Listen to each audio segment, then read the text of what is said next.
কাল থেকে শুরু হচ্ছে বাংলাদেশ ও জিম্বাবুয়ের মধ্যকার 2 ম্যাচ সিরিজের প্রথম টেস্ট। সিলেট আন্তর্জাতিক স্টেডিয়ামে ম্যাচটি শুরু হবে সকাল 10টায়। আর এই ম্যাচ দিয়েই টেস্ট ক্রিকেটে নতুন শুরুর পরিকল্পনা অধিনায়ক নাজমুল হোসেন শান্তর। বদলাতে চান টেস্ট সংস্কৃতি, একই সাথে বাংলাদেশকে থ্রেট করার মতো ক্রিকেটার আছে বলে হুঁশিয়ারি জিম্বাবুয়ের অধিনায়ক ক্রেইগ আরভিনের।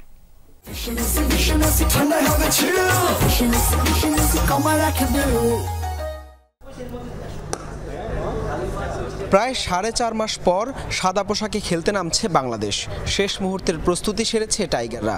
প্রথমবারের মতো মূল মাঠে অনুশীলনে দেখা যায় মিরাজ মুশফিকদের। যদিও প্রতিদিনের মতোই শনিবারও বেশিরভাগ সময় ক্লোজ ডোরেই ছিল নাজমুল শান্তর দল। দুপুর 1টার পর 2 অধিনায়কের হাত ধরে ট্রফি উন্মোচন। মুখের এই হাসিটাই সিরিজ শেষেও থাকার যেমন প্রত্যাশা, তেমনি এর আগে প্রেস কনফারেন্সে শান্ত জানালেন দেশের টেস্ট সংস্কৃতি পরিবর্তনের কথা। আমার মনে হয় এত বছর টেস্ট খেলার পরেও যখন টেস্ট কালচার নিয়ে আমাদের কথা বলতে হয়, এটা অবশ্যই দুঃখজনক। বাট আমার মনে হয় যদি আপনি গত বছর থেকে আমরা শুরু করি, আমার মনে হয় যে গত বছর আমরা 4টা ম্যাচ জিতলাম টেস্ট চ্যাম্পিয়নশিপের যেই 12টা টেস্টের মধ্যে, এবং 4টা ম্যাচে বড় দলের এগেনস্টে। এবং ওই গত বছর থেকেই যে আমরা কিভাবে টেস্ট টিমটা একটা কালচার তৈরি করতে পারি বা আমরা কিভাবে খেলাটা খেলতে চাই, এই বিষয়গুলো নিয়ে কথাবার্তা হচ্ছিল। এদিকে এই সিরিজ দিয়ে নতুন শুরুর স্বপ্ন দেখালেন টাইগার অধিনায়ক। সেই সাথে টেস্টে উন্নতি করতে পরিবর্তন আনার কথাও শোনালেন শান্ত। যেহেতু আমাদের গত 20-22 বছরে টেস্ট ক্রিকেট একই রকম ছিল, খুব বেশি উন্নতি হয়নি।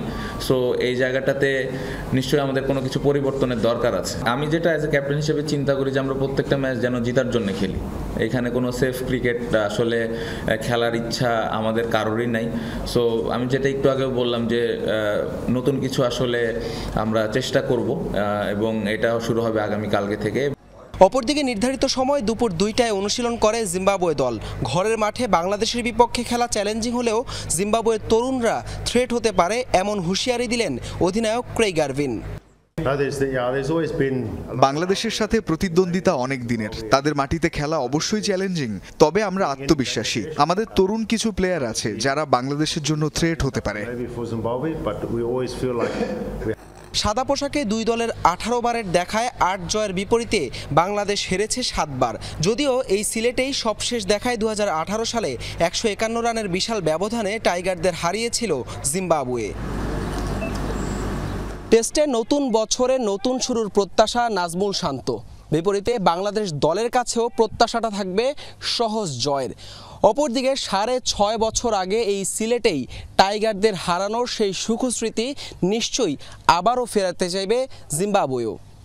হাসান আল মারুফ, যমুনা স্পোর্টস, সিলেট আন্তর্জাতিক স্টেডিয়াম, সিলেট।